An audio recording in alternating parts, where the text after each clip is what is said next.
जनवादी की नर्सरी से पैदा हुए जितने भी, क्योंकि आज हमारे समाज में जितने भी लीडर हैं, नेता हैं, या छोटे स्तर के बड़े स्तर के, वे सभी समाज के 95% नेता जनवादी की नर्सरी से पैदा हुए हैं। और छोटे छोटे कुछ स्वार्थ और लोभ दे करके हमारे बहुत सारे साथियों को लोगों ने बरगलाया है। मैं उन सब साथियों से भी मिलूंगा और उनसे बात करके एक मजबूत प्लेटफॉर्म जनवादी पार्टी का खड़ा करूंगा। और कल से मैं जो देख रहा हूं कि जो जिस तरह से नौजवानों का जन समर्थन जनवादी पार्टी के पक्ष में खड़ा हो रहा है, मुझे पूरी आशा है कि जनवादी पार्टी को अब खड़ा होने से कोई रोक नहीं सकता और चौहान समाज को राजनीतिक रूप से, अति पिछड़े समाज को राजनीतिक रूप से लामबंद होने से अब कोई रोक नहीं पाएगा। तो सर जैसे मान लीजिए कि अब तो बहुत लंबा सफर हो गया आपको इस राजनीति में और आपका अनुभव भी बहुत ज़्यादा है, तो 2027 जाने से पहले छोटा सा एक घोसी में उपचुनाव है और एक बार बीबीसी में सोनिया जी कही थी कि दिल्ली में सोनिया और घोसी में नोनिया, तो घोसी के उपचुनाव में आपकी क्या भूमिका हो रही? देखिए, हमारी पार्टी के पदाधिकारियों से मैं बात करूंगा और हम जल्द ही कल फोनिक संपर्क करके घोसी विधानसभा का कार्यकर्ता सम्मेलन 10 दिन के अंदर ही कराऊंगा। और घोसी हमेशा जनवादी के लिए एक मजबूत आधार रही है। आपको पता होगा कि एक दौर था जब सारा का सारा चौहान समाज बसपा के साथ था और फागू चौहान जी उसी घोसी से विधायक और कैबिनेट मंत्री हुआ करते थे।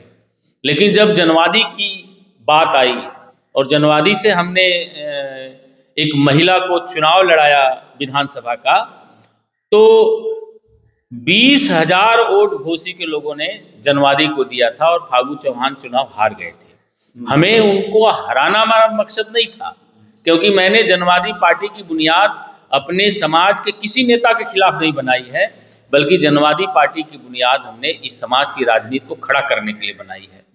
अब दूसरे पार्टियों में हमारे समाज के राजनीति करने वाले लोग, दूसरों का झंडा डंडा ढोने वाले लोग, दूसरे के इंकलाब को अपना इंकलाब बोलने वाले लोग, उनको लगता है कि जनवादी पार्टी हमारे राजनीतिक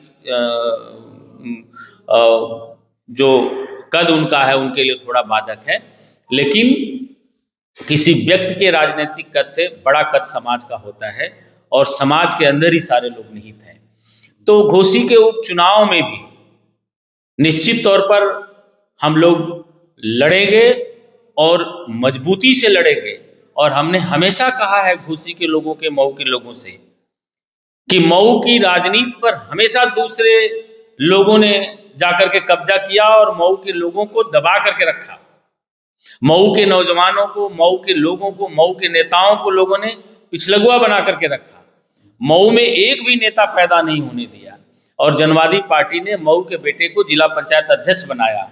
मऊ के सम्मान को बढ़ाने के लिए हमेशा जनवादी ने संघर्ष किया है और आने वाले इस उपचुनाव में भी मऊ के बेटा को एक बड़ा नेता इस उपचुनाव में जनवादी पार्टी बनाएगी और लोकसभा विधानसभा का चुनाव जनवादी पार्टी लड़ेगी और लोगों को बताएगी कि बीबीसी ने जिस वाक्यों को कहा था, कभी दौर था दिल्ली की राजनीति में सोनिया जी की ताकत, तो मऊ की राजनीति में भी लोगों को सोनिया की ताकत का एहसास दिल्ली में बैठे हुए राजनीतिक लोगों को भी था। तो यह उपचुनाव भी साबित करेगा कि घोसी की राजनीति नुनिया के इर्द गिर्द घूमती है और घोसी की राजनीति नुनिया ही करेगा और घोसी से नुनिया का बेटा ही विधायक बनेगा आने वाले समय में। इस उपचुनाव में हमारे लोग और हमारे पार्टी के लोग संदेश देंगे। और मैं अपने लोगों को, अपने नौजवान साथियों को, अपने पार्टी के पदाधिकारियों को, अपने समाज के सभी प्रबुद्धजनों को यह कहना चाहता हूं कि इस उपचुनाव को सामाजिक अस्मिता के साथ जोड़ने की जरूरत है और निश्चित रूप पर यह उपचुनाव में चौहान की सामाजिक और राजनीतिक दोनों अस्मिता दांव पे होगी और जनवादी पार्टी ने हमेशा समाज की अस्मिता और समाज की राजनीतिक पहचान के लिए मजबूती से एक स्वरूप दिया है वो प्रदेश की राजनीति में। तो सारे लोग अपने बैर भाव भूल करके जनवादी पार्टी जिस उम्मीदवार को यहाँ पर चुनाव लड़ाएगी उसकी मदद करके समाज का हर व्यक्ति यह साबित करेगा कि मऊ की राजनीति और घोसी की राजनीति चौहानों की है और चौहानों की आबादी है, अति पिछड़ों की बड़ी आबादी है, दलितों और पिछड़ों और अल्पसंख्यकों की बड़ी आबादी है। तो निश्चित तौर पर इसी वर्ग की जो मजबूत पार्टी है उसके साथ जनवादी पार्टी के साथ लोग खड़े रहेंगे।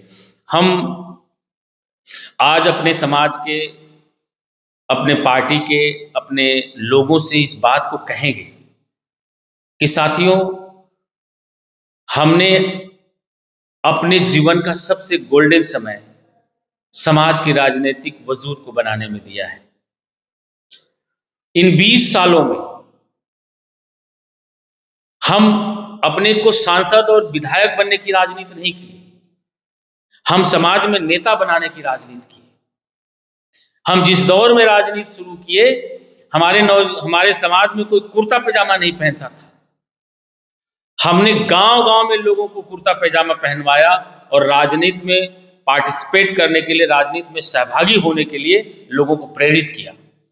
और मैंने देखा कि जिस समाज में लोग राजनीति के लिए सोचते नहीं थे, विचार नहीं करते थे, दिल्ली और लखनऊ की राजनीति के संबंध में परिचर्चा नहीं करते थे, गांव-गांव में लोग बैठ करके राजनीति पर संवाद किए और बड़ी संख्या में जो राजनीति की सबसे निचला पायदान होता है पंचायत चुनाव में समाज की भागीदारी जनवादी पार्टी की जागरूकता से बड़ी संख्या में बढ़ी और तमाम सारे जनवादी के नर्सरी से निकले हुए लोग पंचायत चुनाव जीत करके आज समाज का नेतृत्व कर रहे हैं।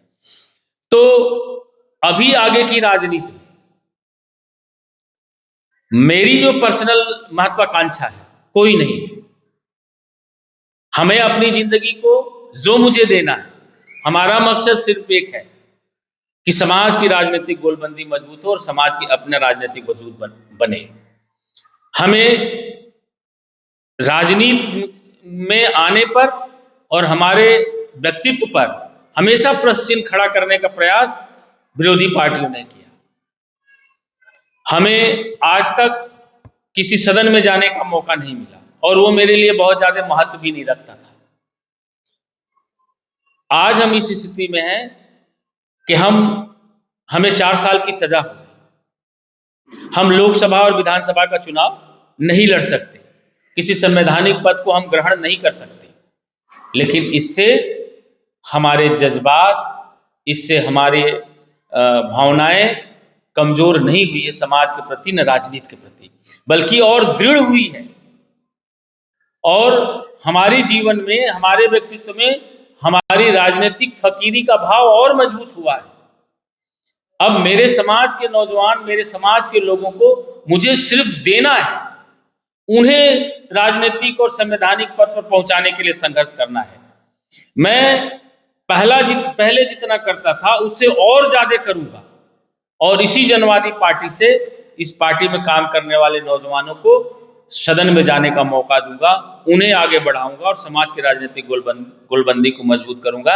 मुझे अब मेरे व्यक्तिगत जीवन में कुछ अपनी कोई लालसा राजनीतिक पद भी पाने की नहीं है।